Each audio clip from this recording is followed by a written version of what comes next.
Video start करें। Basically ये next video है ऑप्टिमम पैकेज की। बेसिकली ये पैकेज वो है जो हगिंग फेस ट्रांसफॉर्मर्स से एक्सटेंड करता है और हमने क्वांटाइजेशन या ऑप्टिमाइजेशन करनी होती है ऑन एक्सटेंड टाइम पे, तो हम डायरेक्टली ये पैकेज यूज़ करते हैं। क्वांटाइजेशन बेसिकली होती क्या है? क्वांटाइजेशन में होता है, फॉर एग्जांपल हमारे पास डिफरेंट प्रिसीजन है। फॉर एग्जांपल हम कहते हैं कि हमारे पास डाटा जो है वो रिप्रेजेंट हो सकता है 0 से 2 के दरमियान। तो हमारे पास 3.5 अगर लेट्स सपोज डाटा आ गया तो हमने उसे स्केल अप करना पड़ेगा, स्केल डाउन करना पड़ेगा बेस्ड ऑन जो हमारे पास जितने बिट्स हम इंफॉर्मेशन स्टोर कर सकते हैं। फॉर एग्जांपल हमने अगर 2 और 4 रखा हुआ है और 3.5 डाटा आया तो हम इसको 4 में कन्वर्ट कर देंगे।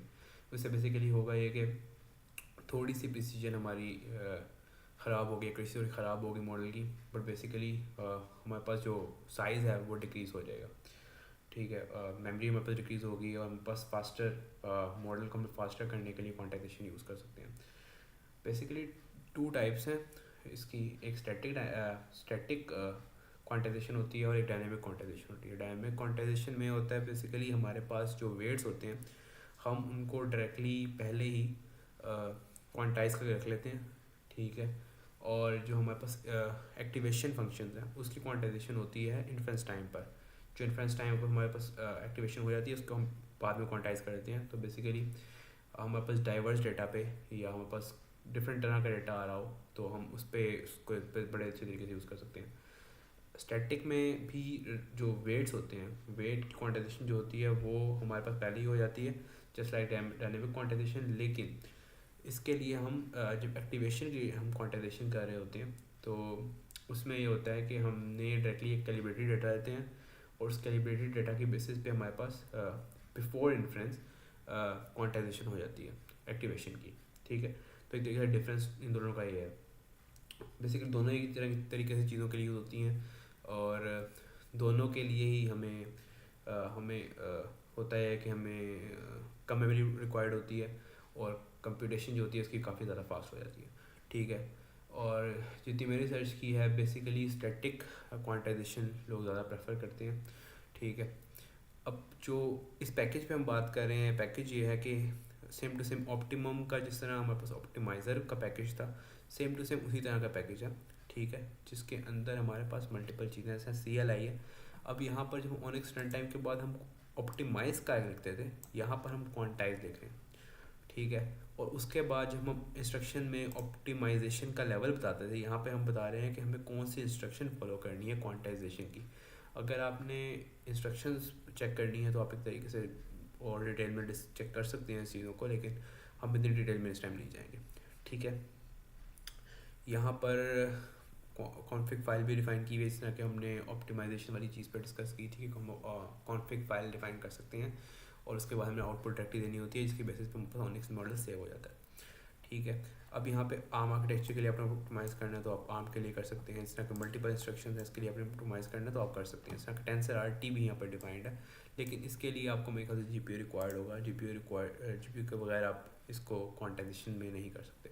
ठीक है, तो और हाँ, स्टैटिक जो क्वांटाइजेशन होती है उसमें जो कन्वर्जन होती हैं वो हमारी प्रिसीजन जो होती है FP16 या 32 से डायरेक्टली इंट 8 पे चली जाती है। यह भी एक इम्पॉर्टेंट चीज़ है। ठीक है, अच्छा, इसके बाद हमने जो चीज़ देखनी है ना, हमने चेक करना है कि पैकेज की बेसिस पे हम क्या कर सकते हैं। ठीक है, हमने जो हमारे पास ORT model for sequence classification था जो हम ऑप्टिमाइज़र के थ्रू ला रहे थे, ठीक है, हमने एक तरीके से वही लाए हैं। ठीक है, ऑप्टिमम पैकेज के थ्रू। ठीक है, लेकिन यहाँ पर हमारे पास ORT क्वांटाइज़र है। ठीक है, पहले ऑप्टिमाइज़र था, क्वांटाइज़र है। ठीक है, और हम डायरेक्टली उसी हम प्री ट्रेन करके डायरेक्टली उसे उस मॉडल को लोड कर सकते हैं। हमारा जो ऑनिक्स मॉडल इधर आया हुआ था। ठीक है, सेम टू सेम यहाँ पे यही चीज़ है। नेक्स्ट हमारे पास चीज़ है, हम इसको जाके और हाँ, यहाँ पे वही चीज़ बताई हुई है कि ऑनिक्स का मॉडल को हम इसको डायरेक्टली अगर हमारे पास डायरेक्टरी में सेव्ड है तो हम इसको इम्पोर्ट भी कर सकते हैं इस तरह। ठीक है, ना कि हमें मॉडल ID के बेसिस पे उसे लोड कराना पड़े। हमारे पास अगर लोकली सेव्ड है मॉडल, हमने अपना कोई ट्रेन फॉर एग्जांपल हमने अपना ट्रेन किया मॉडल, हमने इसको सेव किया और हमको डायरेक्टली यहाँ पे लोड कर सकते हैं। ठीक है, और हमारा ऑनिक्स मॉडल होना चाहिए। ठीक है, ये ज़रूरी है। अच्छा, इसके बाद हमारे पास जो चीज़ें आ रही हैं ना, यहाँ पर कॉन्फ़िगरेशन जो है उसने लोड की है। ठीक है, AVX512 VNNI की उसने लोड किया, ठीक है। उसके बाद ना एक फ्लैग आता है कि हमें स्टैटिक रखना है कि नहीं रखना। यहाँ पर उसने स्टैटिक फॉल्स किया हुआ है, इसका मतलब डायनामिक हमारे पास जो है क्वांटाइजेशन हो रही है, ठीक है।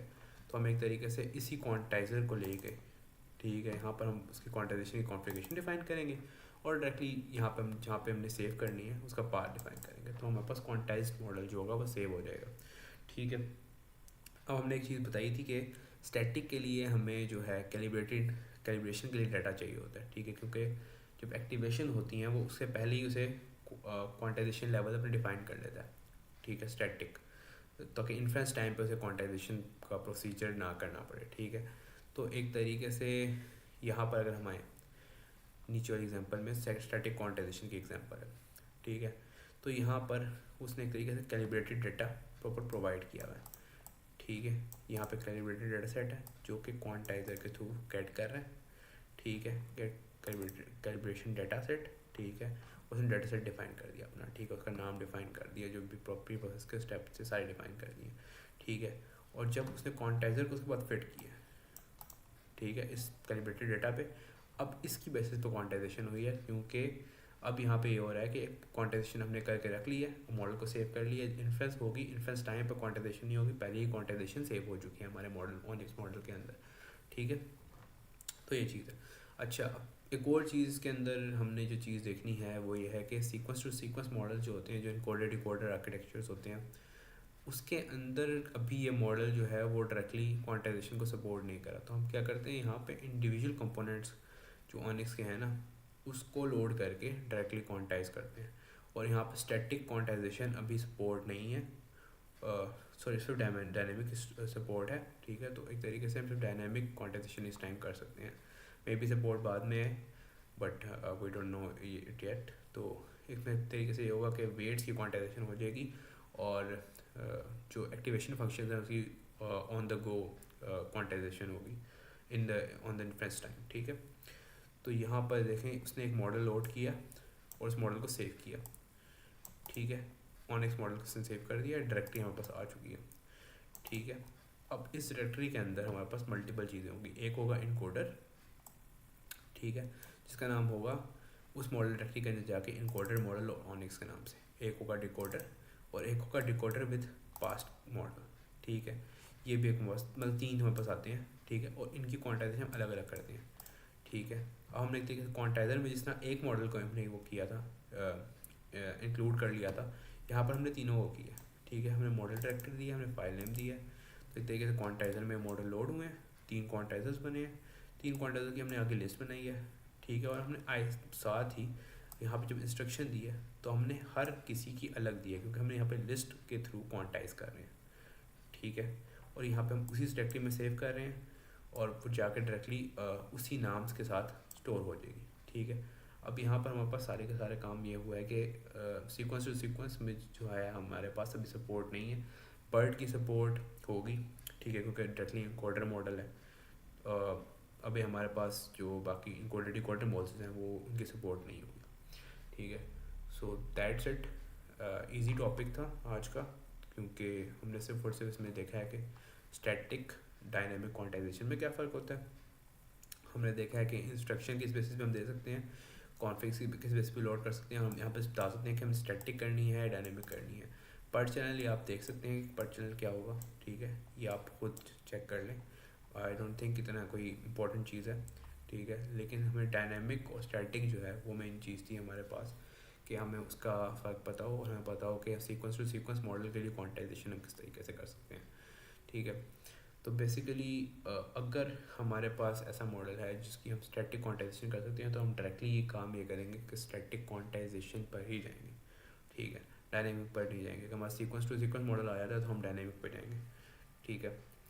वैसे तो आप दोनों ट्राई कर सकते हैं, चेक करें आपके रिजल्ट किसी से बेहतर आ रहे हैं, आपको जो क्या नाम है उसका कंप्यूटेशन टाइम है आपका वो किस में कम है, और मेमोरी आप हिसाब से अपने चेक कर सकते हैं, ठीक है। जो आपको बेहतर लगे क्वांटाइजेशन जो आपके लिए काम कर रही हो, ठीक है, तो वो यूज़ कर लें, ठीक है। बेसिकली सारा का सारा अगर हम हगिंग फेस का स्टैक कवर कर रहे हैं तो इसलिए हगिंग फेस के ही मॉड्यूल के थ्रू हम ये वाला काम कर रहे हैं, वरना ऑनिक्स रन टाइम का अपना भी मॉड्यूल है, उसकी बेसिस पे भी आप कर सकते हैं, लेकिन क्योंकि हमारा स्टैक अभी इस टाइम NLP का है और हगिंग फेस को हम डायरेक्टली यूज़ कर रहे हैं, तो हम इसको देखेंगे। ठीक है, that's it from my side. और अभी मैंने शायद इस लिंक को अटैच कर दिया, तो डिस्क्रिप्शन में अटैच कर दिया, तो आप डिस्क्रिप्शन में इस लिंक के थ्रू जाके चेक भी कर सकते हैं जो मैंने चीज़ बताई हैं। और कोई कन्फ्यूजन हो तो कमेंट बॉक्स खुला है, आप जाके उसके अंदर कोई क्वेश्चन पूछ सकते हैं, and I will try to answer as soon as I can. Okay, so that's it, and we'll see you in the next video, maybe tomorrow.